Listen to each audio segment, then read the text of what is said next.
Homme de plus de 65 ans, arrêtez de porter ces 10 pantalons après 70 ans, ils vous vieillissent. Il y a une vérité que personne ne vous dira franchement. Pas votre femme, qui ne veut pas froisser. Pas vos enfants, qui ne savent pas comment aborder le sujet. Pas vos amis, qui portent exactement les mêmes erreurs que vous. Alors permettez-moi de le faire, simplement, sans détour, comme un ami qui vous respecte suffisamment pour être honnête. Parce que la façon dont vous vous habillez après 70 ans a un impact réel sur l'image que vous projetez, sur la façon dont les autres vous perçoivent, et parfois même sur la façon dont vous vous percevez vous-même dans le miroir le matin. Ce n'est pas une question de coquetterie. C'est une question de présence. Et la présence, à tout âge, ça se travaille. Ça commence souvent par ce qu'on enlève, avant même de penser à ce qu'on ajoute. Voici 10 pantalons que les hommes de plus de 70 ans portent encore, souvent par habitude, souvent parce que personne ne leur a jamais dit que le moment était venu de passer à autre chose. Et pour chacun, je vous expliquerai précisément pourquoi il vieillit la silhouette et par quoi le remplacer. Le premier, le jean délavé taille haute des années 90. Vous l'avez peut-être acheté il y a 20 ans et il est encore en bon état. C'est là le problème. Un vêtement trop bien conservé d'une époque révolue ne dit pas que vous êtes soigné, il dit que votre garde-robe s'est arrêtée à un moment précis. Le délavé irrégulier, la coupe droite tombant trop haut sur la taille, la couleur délavée qui tire vers le gris bleuté, tout cela appartient à une silhouette qui n'est plus la vôtre. Non pas parce que vous avez vieilli, mais parce que votre corps a changé, et que ce jean a été conçu pour un corps de 40 ans qui n'est plus celui que vous avez aujourd'hui. Remplacez-le par un jean en denim foncé, coupe droite moderne, taille légèrement plus basse. Le résultat est immédiat, la silhouette s'allonge, le regard monte vers le visage. Le deuxième, le pantalon de survêtement porté en dehors de chez vous. À la maison, pour le jardin, pour une séance de sport, personne ne vous demande de porter un costume. Mais au marché, chez le médecin, pour retrouver des amis, le survêtement envoie un message que vous ne voulez probablement pas envoyer. Il dit que le confort a définitivement pris le dessus sur tout le reste. Il dit que vous avez renoncé. Et il attire l'attention sur la morphologie plutôt que sur la personne. Si la question est le confort, et c'est une question tout à fait légitime après 70 ans, il existe des alternatives qui offrent exactement le même confort physique avec une présentation radicalement différente. Les pantalons en jersey technique, les chinos en coton stretch, les pantalons en lin léger, ils bougent avec vous, ne sait rien, et vous donnent l'air d'un homme qui a choisi son confort intelligemment plutôt que d'un homme qui a abandonné l'idée de s'habiller. Le troisième, le pantalon trop large qui flotte autour des jambes. Beaucoup d'hommes de cette génération ont grandi avec l'idée qu'un pantalon large est plus confortable et plus élégant. C'était peut-être vrai dans les années 80. Aujourd'hui, un pantalon qui flotte, dont le tissu fait des plis excessifs sur les cuisses, dont le bas tombe en accordéon sur les chaussures, écrase la silhouette. Il ne cache pas les rondeurs, il les amplifie en créant du volume là où il n'en faut pas. Un pantalon bien ajusté, même en coton souple, fait paraître la silhouette plus fine, plus droite, plus construite. L'ajustement ne veut pas dire serré, il veut dire adapté à votre corps tel qu'il est aujourd'hui, pas tel qu'il était il y a 30 ans. Le quatrième, le pantalon à pinces profondes porté avec une chemise rentrée. Les pinces existent pour une raison fonctionnelle, donner du volume à la partie haute du pantalon pour accommoder les hanches. Mais les pinces profondes, particulièrement quand le pantalon est porté haut sur la taille avec une chemise soigneusement rentrée, créent un effet qui vieillit considérablement. Elles attirent l'œil exactement là où vous ne voulez pas, sur le ventre, sur la ceinture, sur le milieu du corps. Si vous aimez les pantalons à pinces, optez pour des pinces discrètes, une seule de chaque côté, et portez la chemise légèrement sortie ou enlayée sous un cardigan. L'effet est beaucoup plus contemporain sans rien sacrifier au confort. Le cinquième, le pantalon de costume dépareillé. Vous avez un beau costume que vous ne portez plus en entier. Alors vous portez le pantalon avec une chemise décontractée en vous disant que c'est élégant.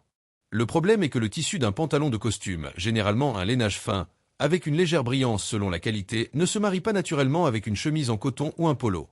Le mélange des registres n'est pas élégant, il est confus.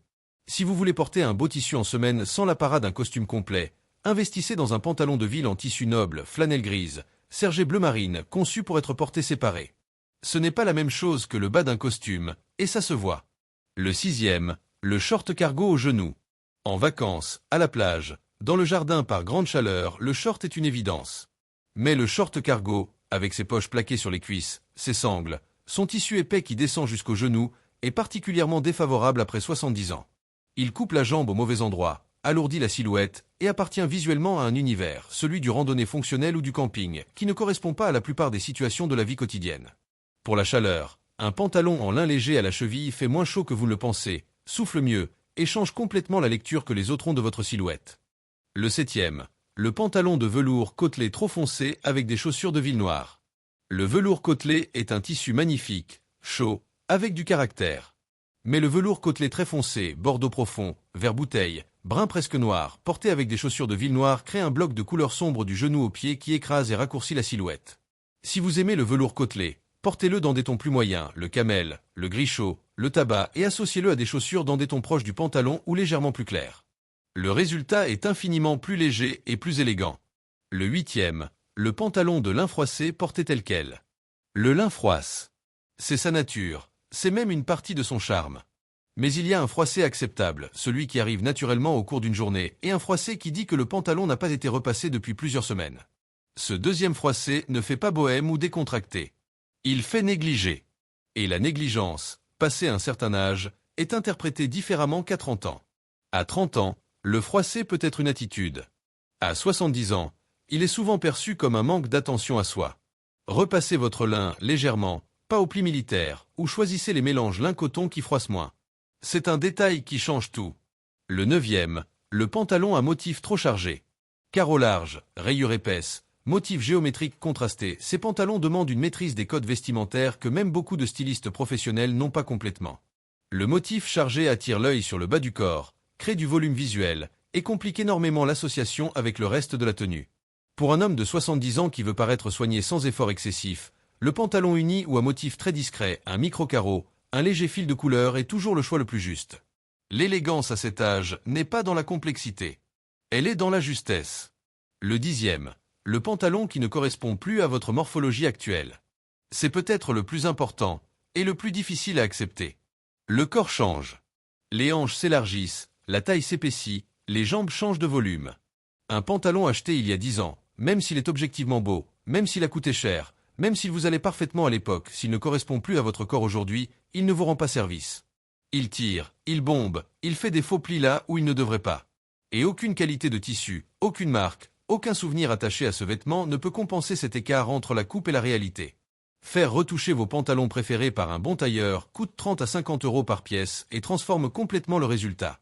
C'est le meilleur investissement vestimentaire que vous puissiez faire après 65 ans et presque personne n'y pense.